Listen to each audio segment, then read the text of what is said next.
Quero destacar, por exemplo, pintando essa célula da hipotenusa com uma determinada cor, Por exemplo, mudando aqui o preenchimento dele. Em planilha a gente pode fazer isso de uma forma tranquila, né? A gente vem aqui, clica na célula, ó, e vai lá no preenchimento e muda o tipo de preenchimento, certo?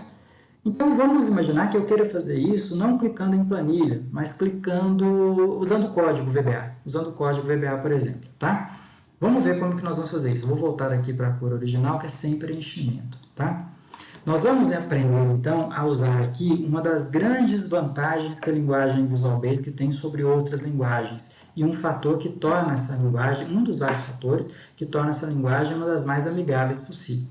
É o gravador de macro, certo? O gravador de macro é uma habilidade que o Excel tem de escrever para nós uma linha de código, um conjunto de linhas de código que eu não sei como fazer. Por exemplo, eu mesmo não sei como escrever isso em Visual Basic, pintar isso aqui de vermelho, colocar o preenchimento dessa célula aqui em vermelho. Eu não sei como fazer isso. Não sei qual é a sequência de comandos para fazer isso no Visual Basic. Eu não sei, mas eu vou pedir para o Excel mostrar para mim como é. Fazer isso é usar o gravador de macros, certo? Então vamos fazer isso, pessoal. Eu quero pintar, por exemplo, essa célula aqui com uma determinada cor de preenchimento. Vamos lá em exibir.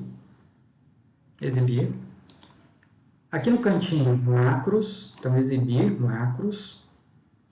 Clicamos aqui e pedimos para gravar macro, tá? Exibir macros e gravar macro. Clicamos aqui. Ele abre uma janelinha e diz, ó, essa macro que nós vamos gravar agora, eu dei o nome para ela de macro 1. Se você quiser mudar, você muda o nome. Eu não, deixa esse nome macro 1 aí, tá? É o nome padrão que ele dá. Ok. Daqui por diante, tudo que a gente fizer agora na planilha estará sendo gravado, será gravado pelo Visual Basic, certo? Então, o que eu quero fazer, pessoal? Eu quero pintar essa célula com um fundo colorido, né? Então, eu clico nessa célula, aqui eu preciso em página inicial para acessar o preenchimento. E quero pintar isso de amarelo, por exemplo. Pintei de amarelo, beleza? Cliquei fora aqui. Toda essa operação de pintar a célula B5 de amarelo e depois de clicar na célula B3, ela foi gravada pelo Visual Basic. Isso vai aparecer em forma de código. Se eu continuar fazendo qualquer operação dentro dessa planilha, tudo isso vai ser gravado, tá? Então é importante agora, uma vez que a gente fez o que a gente queria, a gente interromper essa gravação dessa macro. Então nós vamos lá de novo, ó, em exibir, macros, e vamos pedir para parar a gravação. Parar a gravação, tudo bem? Parar a gravação, agora a gravação de macros parou. Vamos de novo ao nosso editor do Visual Basic e vocês vão ver que essa macro 1, apareceu escrita aí no módulo 3 que ele automaticamente criou. Vamos ver o que ele fez. A macro 1, ela selecionou a célula B5, ele usa aquela forma de escrever a célula como range, né? Que eu prefiro usar os cells, tá, pessoal? Nós já comentamos sobre isso. Então, ele selecionou a célula B5, certo? E pintou o interior dele com a cor 65535, que é a cor amarela. A cor amarela dentro do Visual Basic. Então, a cor 65535 é a cor amarela dentro do Visual Basic. E pediu para selecionar posteriormente a célula B3. Então, eu não escrevi isso, quem escreveu isso foi ele, foi o próprio Visual Basic. E isso é muito bom, pessoal, para a gente poder trabalhar com os nossos programinhas, porque às vezes muitas linhas de comando que nós não sabemos escrever, ele mesmo escreve para a gente, tá? Agora eu não quero que seja isso, eu quero que o nosso programa calcular, né, ele esteja vinculado a essa macro 1, que ele chame essa macro 1, certo? Então nós precisamos ir lá no programa calcular, que ele chama o programa Pitágoras, né? Veja que o botão calcular ele chama a macro Pitágoras, e aqui nós vamos fazer a chamada da macro 1. Nós vamos pintar de amarelo aquela célula, tá? Então aqui, ó, no módulo 1, onde está o nosso programa principal, o programa Pitágoras, nós vamos escrever macro 1. Ou seja, nós vamos fazer a chamada da macro 1, que é uma outra subrotina que está aqui no módulo 3, certo? Vamos ver se isso aqui roda. Para saber, eu vou tirar a cor amarela daqui, tá? Vou colocar sem preenchimento. e vou clicar em calcular. Veja que ele pintou a nossa célula de amarelo. Então foi o programa que fez isso. Ah, eu quero pintar de amarelo não, eu quero pintar de verde. Eu sou palmeirense, vamos imaginar que o cara é palmeirense, né? Eu quero pintar de verde. Ah, vamos ver que cor que é o verde aqui então. Esse aqui eu busquei da internet, essa tabela. Aí você pode escolher os tons de verde que você quiser aí, por exemplo. O verde palmeirense aí é o 32.768, tá? Então, ó, 32.768 é o verde Palmeiras aí. Então, vamos supor que o cara quer pintar de qual que é o número mesmo? 32.768. Aí a gente vem aqui na cor e muda, 32.768. E vamos lá, pedir para rodar. Ó, aí sumiu um pouco a nossa fonte, que é azul. Não foi uma boa ideia, né? 65.280. Vamos pintar o 65.280 aqui para ficar melhor. 65.280. Aí vamos rodar. Aí mudou a cor da nossa célula, tá? Então, pessoal, esse é o nosso primeiro programa simples, mas que a gente conseguiu explorar aí uma série de ferramentas. Daqui para frente, nós vamos passar para programas um pouco mais elaborados, um pouco mais práticos. Não que o Teorema de Pitágoras não seja prático, a todo momento a gente trabalha com o Teorema de Pitágoras em engenharia, arquitetura, agronomia, né? Todo momento, todo mundo dessas profissões que nós somos, a gente precisa calcular a distância. E cálculo de distância entre dois pontos nada mais é do que aplicar o Teorema de Pitágoras. Então, é um dos teoremas que nós mais aplicamos nas engenharias, às vezes mesmo sem perceber. Calcular a distância entre pontos é aplicar o Teorema de Pitágoras. É isso que o nosso primeiro programinha fez. Tá, pessoal? Professor, Se existe, se ficou alguma dúvida, né, para a gente passar para exercícios mais elaborados um pouco. Oi? o Gustavo Henrique perguntou como faz para selecionar um vetor ou uma matriz nessa função. Nós vamos trabalhar com isso ainda, Gustavo, calma, tá? Nós vamos ainda trabalhar com vetores e matrizes nos próximos programas aí, tá? Então, vamos esperar só um pouquinho para a gente introduzir esse assunto melhor. A Ana Carolina perguntou, pode, por favor, repetir como chamar a macro 1 na função? Sim, então vamos lá. O nosso botão calcular, ele está vinculado a macro 1. Então, nós vamos lá no módulo onde está a macro 1, no caso, o módulo 1, certo? Que a macro 1 está vinculada à subrotina Pitágoras. E aí eu simplesmente escrevo o nome da macro. A macro que o Visual Basic criou, ele chamou de macro 1, tá? Então, a gente simplesmente escreve aqui o nome dela, no lugar que eu quero escrever, né? Então, aqui, por exemplo, depois de soltar o resultado da hipotenusa na célula 5,2, eu quero pintar a célula de verde, no caso. Aí eu escrevo macro 1, que é simplesmente o mesmo nome da subrotina gravada aí pelo Visual Basic, tá?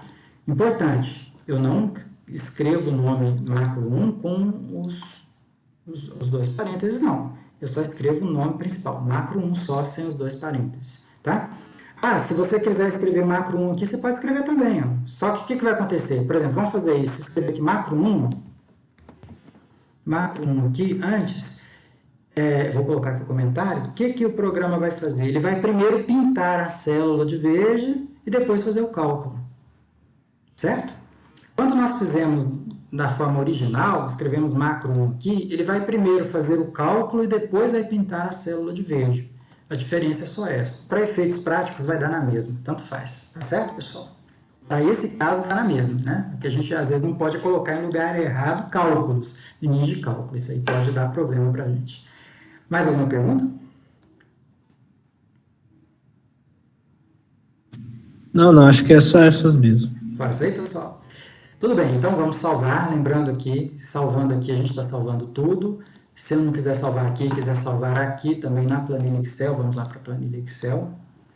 E clicar aqui em salvar, a gente já está salvando tudo, já foi salvo como pasta de trabalho habilitada para macro do Excel.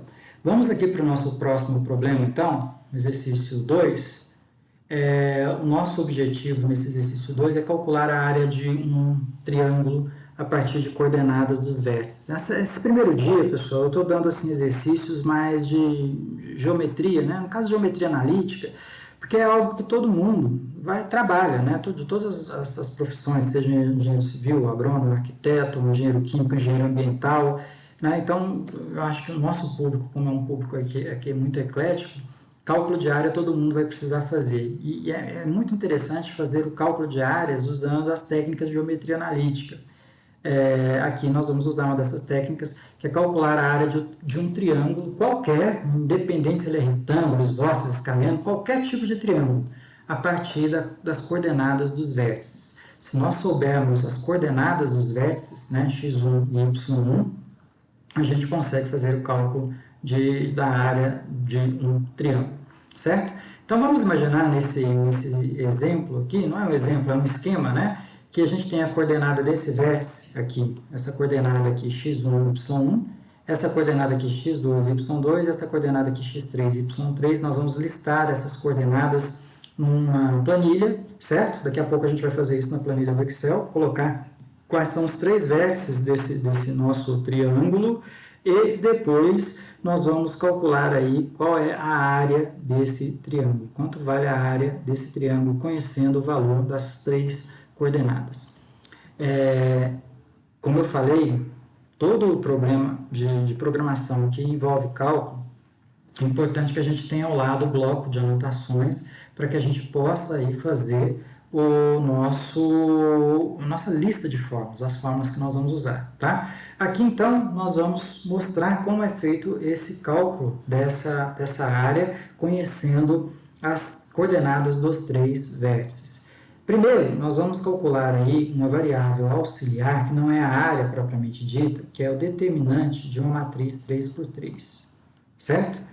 Essa matriz 3×3, ela vai ter, então, como elementos as coordenadas x1, y1, e para fechar a linha da matriz, nós colocamos sempre o número 1. Na segunda linha, x2, são as coordenadas, né?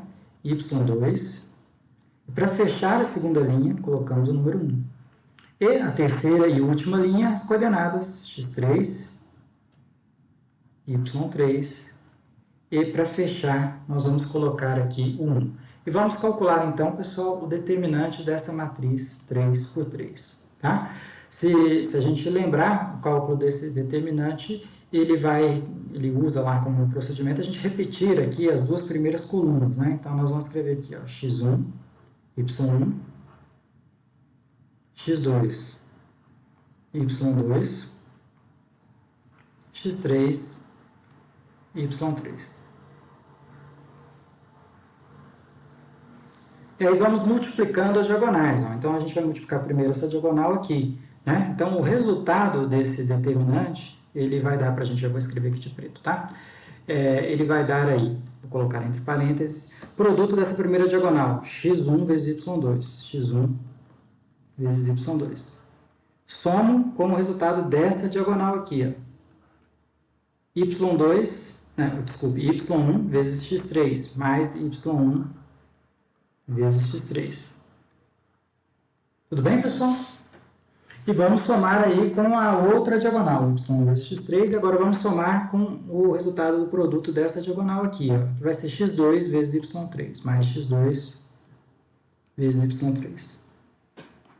E aí a gente fecha essa diagonal. Nossa, esse x aqui ficou horrível, deixa eu dar uma arrumada nesse x aqui, x2. Beleza? E aí nós vamos subtrair isso aí do produto, da soma dos produtos das diagonais opostas lá. Então nós vamos trabalhar agora com as diagonais opostas aqui. Ó. Pegando primeiro essa diagonal, que vai ter como produto x3 vezes y2, então x3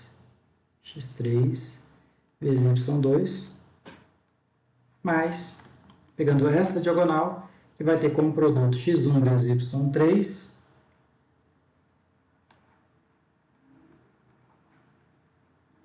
e pegando finalmente essa diagonal, que vai ter como produto y1 vezes x2, ou x2 vezes y1. Que vezes. E finalmente nós temos aí a nossa fórmula de cálculo desse determinante. Então esse é o determinante dessa matriz 3×3. O determinante ainda não é a área que a gente quer calcular, mas a área ela é calculada a partir desse determinante. Então a área A, essa área A, que é a área interna desse triângulo, determinada por esses três vértices, ela é calculada finalmente como sendo a metade do módulo desse determinante. Então, a metade do módulo desse determinante é o valor da área do triângulo. Enfim, pessoal, quais fórmulas nós vamos precisar usar nesse nosso programa? A fórmula que calcula o determinante, que é essa fórmula aqui, que nós mostramos, e, finalmente, a fórmula que calcula a área como sendo a metade do módulo desse determinante. São essas equações que nós vamos aplicar nesse nosso novo programa aí, tá? Então, eu vou colocar esse programa aqui na planilha 2, vou mudar o nome da planilha 2, vou renomear e chamá-la de 2. Para seguir o padrão que a gente usou aqui no Teorema de Pitágoras, na planilha 1, tá?